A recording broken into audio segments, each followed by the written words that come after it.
¿Quién nos separará?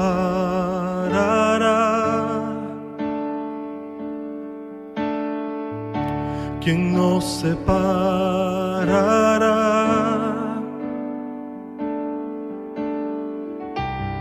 de tu amor, inmenso amor, de tu amor, oh Dios?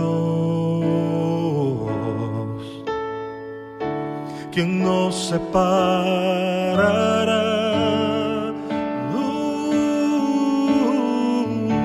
¿Quién nos separará?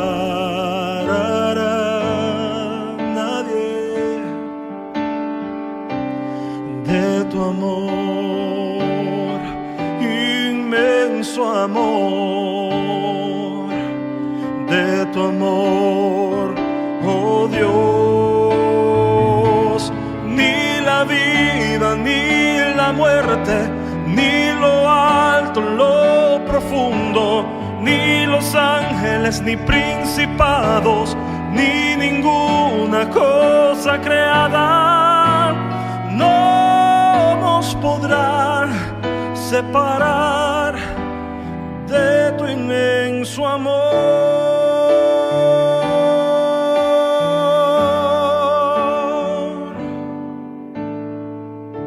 ¿Quién nos separará?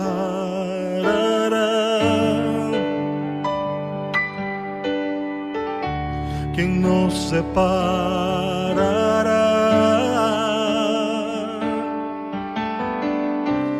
de tu amor, inmenso amor, de tu amor, oh Dios? Ni la vida, ni la muerte, ni lo alto, lo profundo, ni los ángeles, ni principados, ni ninguna cosa creada no nos podrán separar de tu inmenso amor.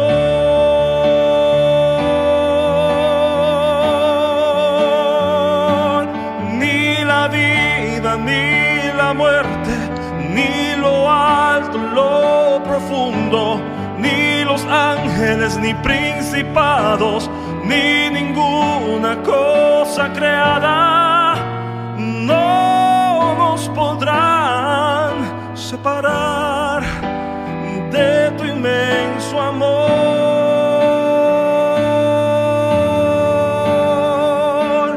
de tu inmenso amor. Nada nos podrá separar de tu inmenso amor.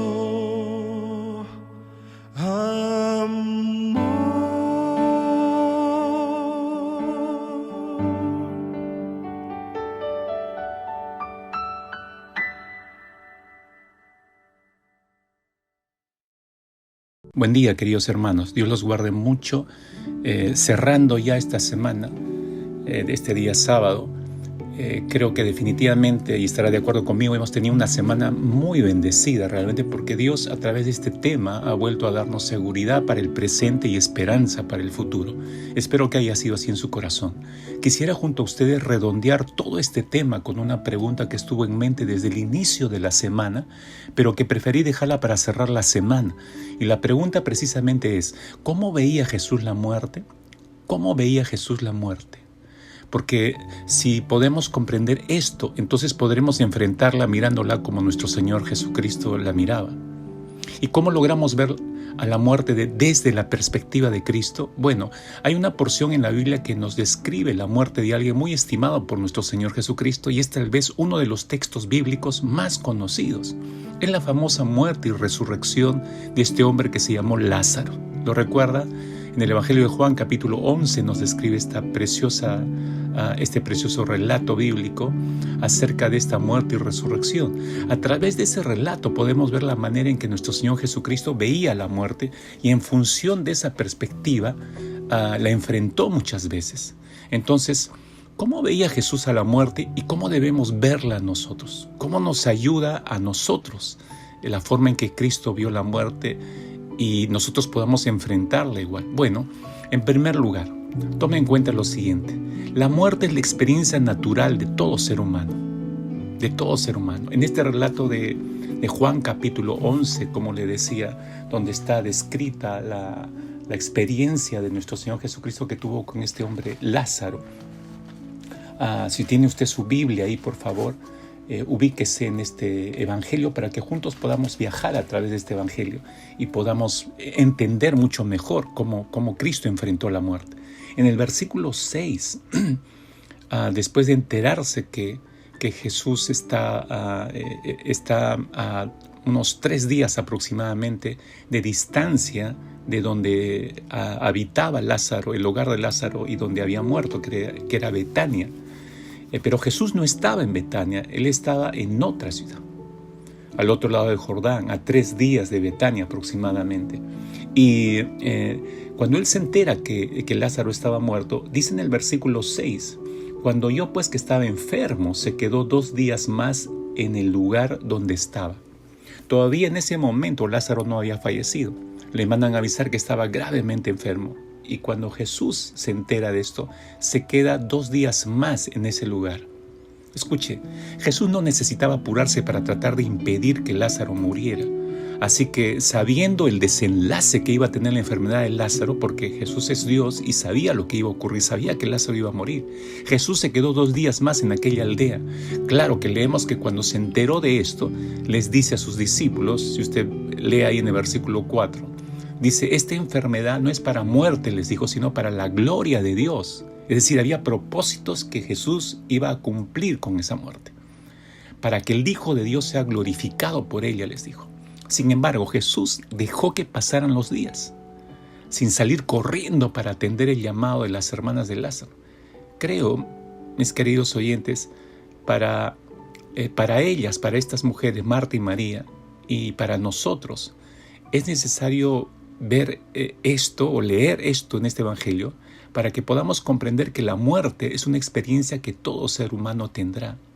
Jesús no se apresuró, no salió corriendo cuando se enteró la noticia, porque tenía que ocurrir esto. Tenía que ocurrir esto.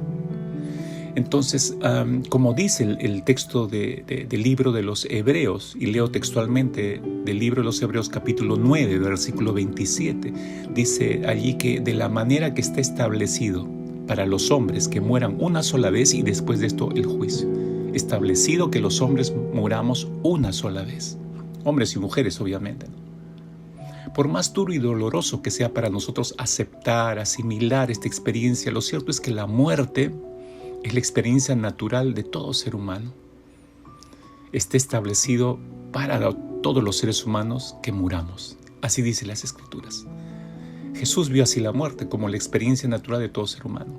En segundo lugar, Jesús vio la muerte como una puerta de ingreso a un estado de vida mejor. Si seguimos en el relato del capítulo 11 del Evangelio de San Juan, en el versículo 11, les dice a sus discípulos, animándoles para ir a Judea, donde se encuentra la aldea de Betania. Les dice Jesús a sus discípulos, nuestro amigo Lázaro duerme, mas voy para despertarle.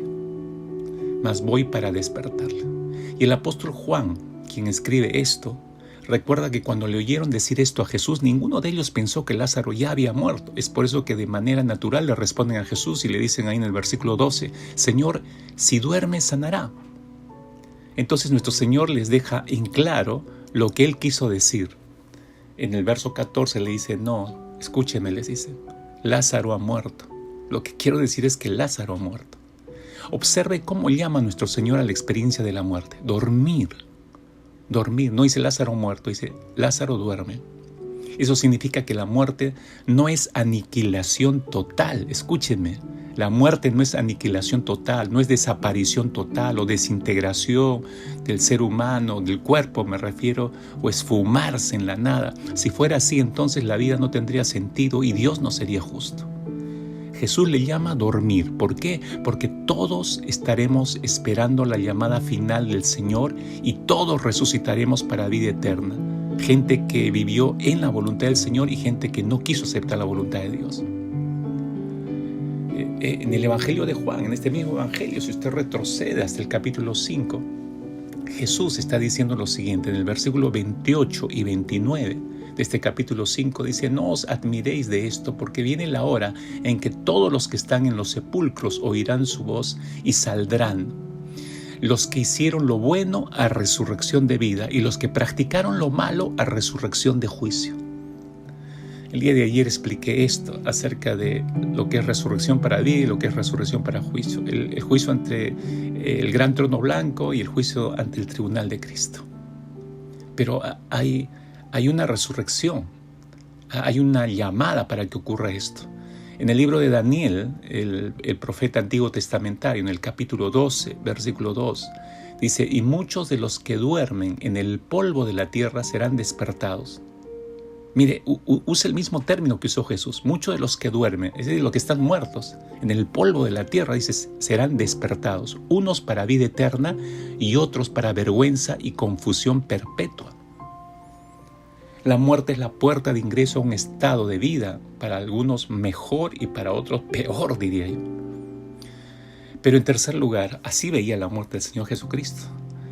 El dolor de la muerte no es mayor que el gozo que trae la esperanza. No.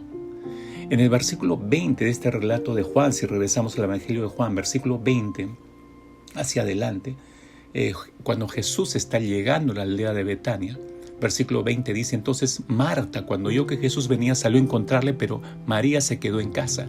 Y Marta dijo a Jesús: Señor, si hubieras estado aquí, mi hermano no hubiera muerto. ¿Qué es lo que usted percibe en estas palabras de Marta? Dolor, ¿verdad? Dolor por la partida de Lázaro, su hermano. Usted percibe frustración en sus palabras. Ah, Señor, si tan solo hubieras llegado antes, pero no lo hiciste. Ya es tarde, Señor. Hay dolor, hay frustración. Hay hasta quizás una rabia interior no confesada. El dolor que produce la muerte en los familiares es tremendo, es terrible, es dominante. Y puede apagar el gozo en el Señor. Escúcheme bien, por favor. Y podemos ser arrastrados hacia falsas culpas, donde empezamos a cuestionarnos de pronto si le hubiera llevado más rápido al hospital, si hubiera llamado a tal o cual médico mejor, o si me hubiera dado cuenta a tiempo, o si le hubiera dado esta o tal medicina a tiempo, o si no me hubiera descuidado, o si hubiera reaccionado más rápido. Y de pronto ese dolor y esas autoacusaciones resultan siendo mayores y más dominantes en nuestras mentes que el recordar que el gozo del Señor es nuestra fortaleza. Como dijo el gran Nehemías a la nación de Israel en un momento de suma tristeza que estaba ahogándose en esa suma tristeza. Nehemías les dice: no os entristezcáis, porque el gozo de Jehová es vuestra fortaleza. El gozo de Jehová es vuestra fortaleza. Cuando nuestro Señor oyó a Marta en este estado emocional, porque el Señor, si usted no sabía, el Señor Jesucristo ve claramente nuestro estado emocional en estos momentos, en medio de todo lo que estamos viviendo, y la oye decir con su último rezago de fe afectado por el dolor de la muerte de su hermano, le escucha decir, verso 22, regreso a Juan 11, versículo 22, mas también sé ahora, le dice Marta a Jesús, sé ahora que todo lo que pidas a Dios, Dios te lo dará. Entonces Jesús le responde para insuflarle aliento y fe al corazón de esta mujer que está languideciendo en fe. Le dice, así como el Señor está soplando aliento de vida en estos tiempos sobre nuestros corazones. Jesús ve a esta mujer en ese estado y le dice, versículo 23, le dice, tu hermano resucitará. Mire qué tal la afirmación que le hace el Señor, tu hermano resucitará. Escúcheme, por favor, hay promesas de nuestro Señor que en estos momentos necesitamos recordar, pues serán como tizones encendidos de vida, que volverán a avivar el fuego de nuestra fe en aquel que es Señor sobre vida y muerte, en aquel que es Señor sobre cielos y tierra, en aquel que es Señor sobre ángeles y demonios, en aquel que es Señor sobre pandemias, sobre enfermedades terminales, sobre virus, bacterias, etcétera, etcétera. Y su dominio no tiene fin. Tenemos que volver a recordar esto, mis amigos, y volver a la cordura espiritual en estos tiempos. tal como dice el salmista en el Salmo 145, versículo 13 y 14. Dice el salmista: tu reino es reino de todos los siglos, y tu señorío en todas las generaciones. Sostiene Jehová a todos los que caen y levanta a todos los oprimidos. ¡Wow! ¡Qué palabras! ¡Qué palabras! Para Jesús, el dolor de la muerte no podía ser mayor que el gozo que trae la esperanza. La palabra del Señor, sus promesas siempre darán esperanza. En cuarto lugar, para Jesús, la experiencia de la muerte no es mayor que la experiencia de fe en Cristo. Si usted sigue en el relato del Evangelio de Juan, capítulo 11, cuando María oyó a Jesús decirle: tu hermano va a resucitar, ella le respondió, versículo 24, yo sé que resucitará en la resurrección, en el día postrero. Pero escuche la respuesta que le dio Jesús inmediatamente. Verso 25 le dice: yo soy la resurrección y la vida. El que cree en mí, aunque esté muerto, vivirá. Y todo aquel que vive y cree en mí, no morirá eternamente. ¿Crees esto? Qué pregunta para desafiante, diría yo. Y creo que esa pregunta resuena a través de los siglos, a través de las eras. Nos llega hasta el día de hoy, en medio de esta pandemia. Jesús está preguntando lo mismo a nuestros corazones. ¿Crees esto? Que yo soy la resurrección y la vida. ¿Crees esto? El que cree en mí, aunque esté muerto, vivirá. ¿Crees esto? En otras palabras, lo que le estaba diciendo Jesús a ella era: mira, mujer, el dolor que estás sintiendo producto de la muerte de tu hermano, lo entiendo, pero no puede ser mayor ese dolor que la fe que pongas en mí. ¿Por qué? Porque yo soy la resurrección, porque yo soy la vida. Escúcheme, por favor, mis amigos. La muerte es una experiencia seria, dolorosa, muy real. Pero pensar en la vida eterna que nos tiene prometida nuestro Señor, pensar en el lugar que Cristo ha preparado para que estemos con Él en la eternidad, tal como Él lo prometió, está ahí escrito. Por favor, busquen su Biblia. Juan capítulo 14, versículos 2 y 3 está la promesa del Señor. Él dijo: en la casa de mi Padre muchas moradas hay. Si así no fuera, yo os lo hubiera dicho. Voy pues a preparar lugar para vosotros. Y si me fuere y os preparare el lugar, vendré otra vez y os tomaré a mí mismo, para que donde yo estoy, vosotros también estéis. Pensar en todas estas promesas ya hechas para nosotros, mis amigos, a pesar que estemos enfrentando un luto, la fe en estas promesas divinas, el gozo interior que produce, no son nada comparadas a cualquier dolor terrenal. En quinto lugar, el dolor de la muerte lo entiende perfectamente nuestro Señor Jesucristo. Si usted vuelve al relato del Evangelio de Juan, capítulo 11, a partir del versículo 28 hacia adelante, Marta busca a su hermana María y le dice que Jesús está cerca. María va a darle alcance a Jesús para reprocharle la tardanza suya. Hace lo mismo que su hermana Marta. Escúcheme, ella no entiende que Dios jamás llega tarde, jamás olvida a nadie, jamás deja de hacer justicia en el tiempo suyo y jamás deja de dar lo que le corresponde a cada quien, jamás. Pero observe la reacción de Jesús, versículo 33 hacia adelante. Dice: Jesús entonces, al verla llorando y a los judíos que la acompañaban también llorando, se estremeció en espíritu y se conmovió y dijo: ¿dónde le pusiste? Refiriéndose a Lázaro. Entonces le dijeron: Señor, ven y tú ve. Verso 35 dice: Jesús lloró. Dijeron entonces los judíos: mirad cómo le amaba. Mis amigos, el dolor de la muerte lo entiende perfectamente Cristo Jesús. Esto es lo que significa la promesa de Cristo cuando dijo: he aquí yo estoy con vosotros todos los días hasta el fin del mundo. ¿Recuerda? ¿Sabe qué significa? Significa esto: yo estoy contigo cuando brincas de gozo al disfrutar la vida que te di. Yo estoy contigo cuando todo sale bien o cuando tengo que cambiar lo que no salió bien para bendecir tu vida. Yo estoy contigo cuando ríes, pero también cuando lloras en secreto. Yo estoy contigo cuando vives la plenitud de tus días. Y estoy contigo cuando ya no hay fuerzas en tus huesos porque la juventud se fue. Yo estoy contigo en tus valles más profundos de sombra de muerte. Yo estoy contigo en tu primer respiro cuando naciste. Y estoy contigo en tu último respiro de vida. Sí, Jesús lloró, dice el texto. Al percibir y ver el dolor de estas hermanas, se estremeció en espíritu, dice, y se conmovió. Porque Él conoce directamente lo que significa la muerte. Él experimentó la muerte y Él sabe cuánto duele. Él conoce lo que se siente y lo que cruza por la mente en esos momentos. Pero por eso Él vino para cargar y vencer a la muerte, para beneficiarnos a nosotros. Todos los horrores de la muerte fueron sobre Cristo, porque Él tomó nuestro lugar. ¿Cómo no va a entendernos Jesús? ¿Cómo no va a entender el dolor que produce cada muerte sobre esta tierra? Por eso solo Él puede consolarnos, mis amigos. Solo Cristo puede consolarnos como nadie podría hacerlo. Jesús veía la muerte como una experiencia crucial, sí, pero también, por último, toda muerte es para Dios, es para que Dios sea glorificado. Toda muerte es para que Dios sea glorificado.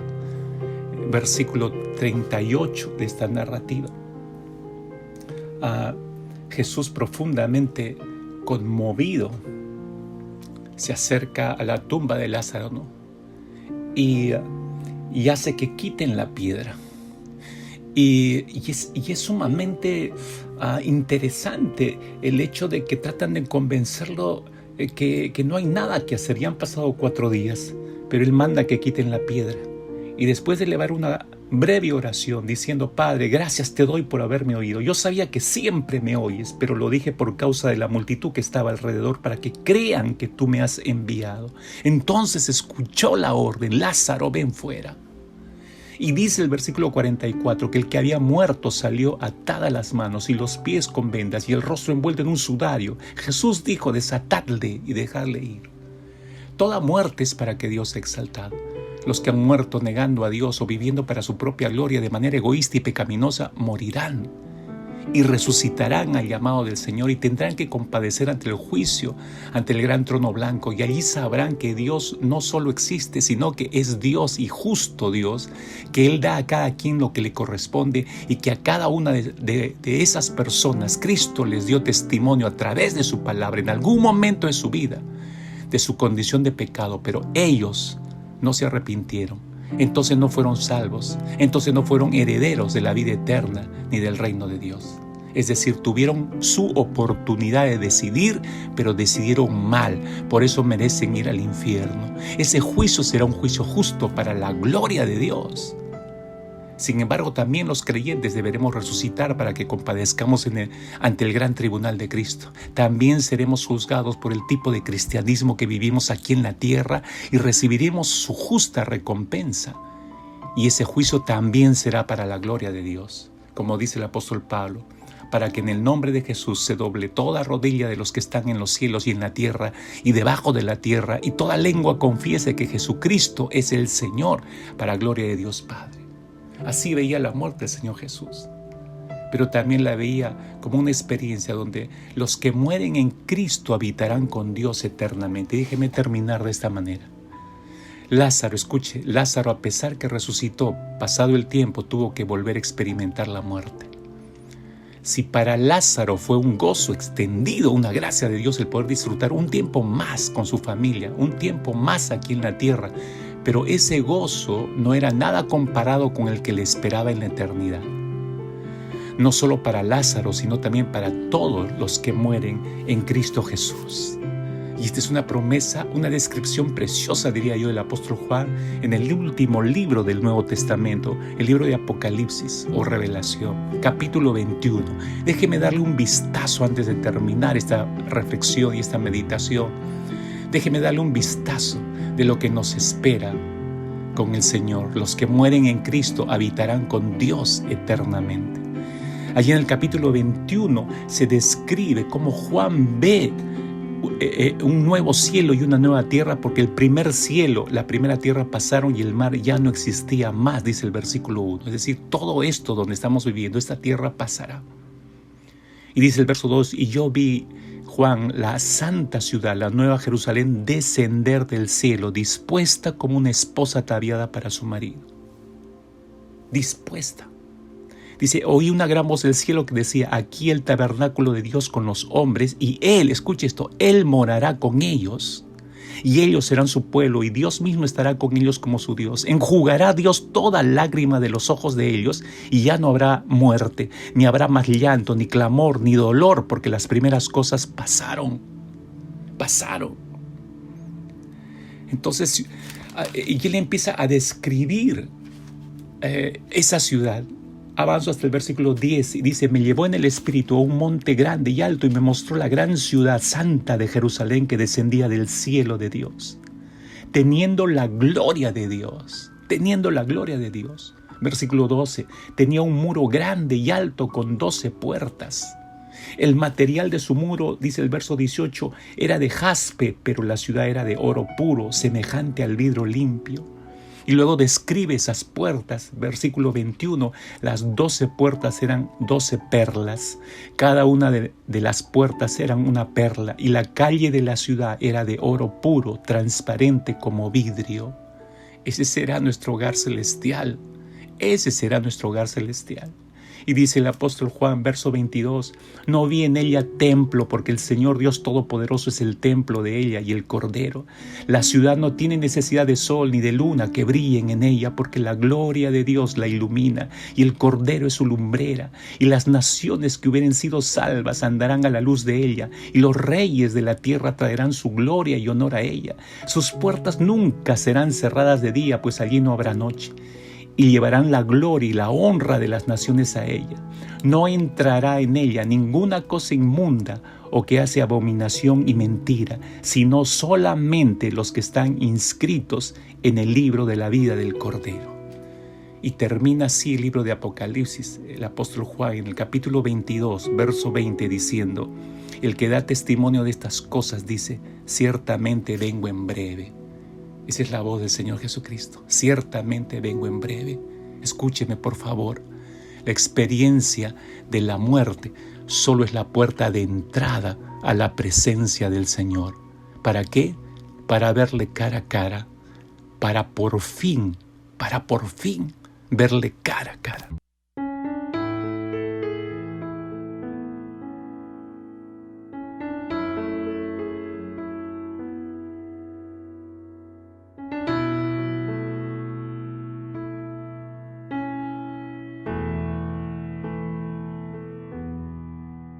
Solamente una palabra, solamente una oración.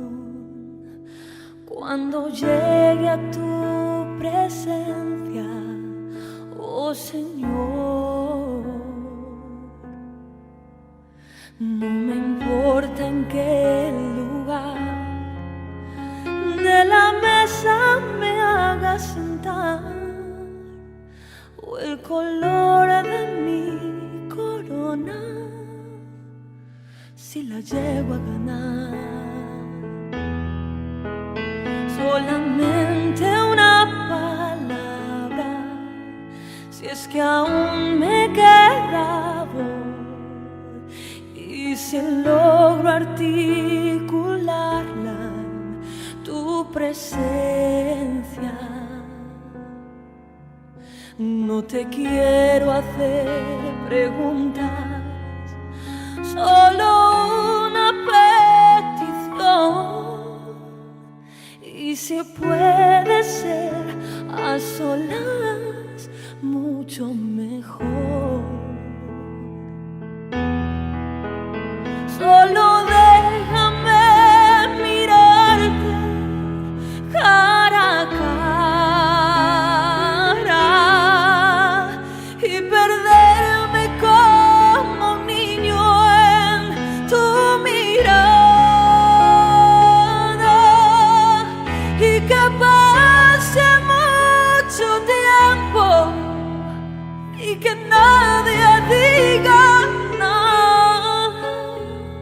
Solo déjame mirarte cara a cara, que se ahogue mi recuerdo en tu mirada. Quiero amarte en el silencio y sin palabras.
solamente una palabra, solamente una oración. Cuando llegue a tu presencia, oh Señor, no me importa en qué lugar de la mesa me haga sentar, o el color de mi corona, si la llego a ganar. Solo déjame mirarte cara a cara, aunque caiga derretido en tu mirada, derrotada y desde el suelo, tembloroso y sin aliento, aún te seguiré mirando, mi maestro. Cuando caiga ante tus plantas de rodillas, déjame llorar pegado a tus heridas, y que pase mucho tiempo y que nadie me lo impida, que es lo que he estado esperando.